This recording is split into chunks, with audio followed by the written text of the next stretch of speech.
छत्तीसगडच्या हद्दीतील नारायणपूर जिल्ह्यातल्या अबुजमाडच्या जंगलात चकमक झाली आणि या चकमकीत 10 माओवादी ठार झाले।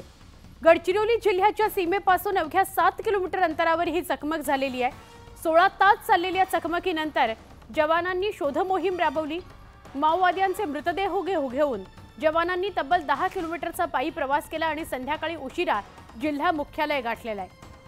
या चकमकीत गडचिरोली जिल्ह्यात गेली 40 वर्ष माओवादी संघटनेत महत्त्वाची भूमिका बजावणाऱ्या आणि 50 लाख रुपये बक्षीस असलेल्या जोगन्ना हा माओवादी ठार झालेला आहे। त्याचबरोबर त्याच्यासोबत त्याची पत्नी असलेली संगीता ही ठार झाली आहे। जोगन्नावर तब्बल 196 गुन्हे दाखल आहेत। त्याच्यासोबत माओवादी संघटनेत महत्त्वपूर्ण भूमिका असलेला विनय उर्फ अशोक हा जहाल माओवादी सुद्धा ठार झालाय। आमचे प्रतिनिधी महेश तिवारी यांना अधिक विचारूया। महेश, ही मोठी घडामोड आहे, काय अधिक सांगाल? वर्णा, ही खूप मोठी चकमक आहे। 16 तास चकमक सुरू होती। हा माओवाद्यांचा कोर झोन म्हणून ओळखला जातो अबुजमाड, आणि त्या ठिकाणी चकमक झाली।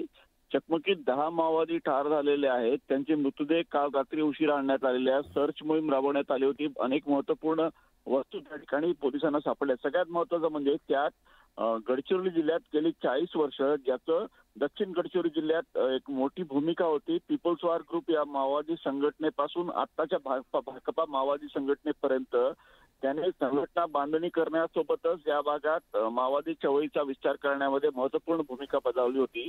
आणि सुरक्षा यंत्रणांसाठी एक डोकेदुखी असलेला जोगन्ना या चकमकीत मारला गेलेला आहे। तब्बल 196 गुन्हे त्याच्यावर दाखल आहेत। त्यावरून जोगन्नाचं 40 वर्षात या भागात माओवादी कारवायांमध्ये काय महत्त्व होतं आपल्याला दिसून पडते। त्याच्यासोबत त्याची पत्नी संगीता ही चकमकीत ठार झालेली आहे आणि विनय उर्फ अशोक हा एक मोठा माओवादी नेता ठार झालेला आहे।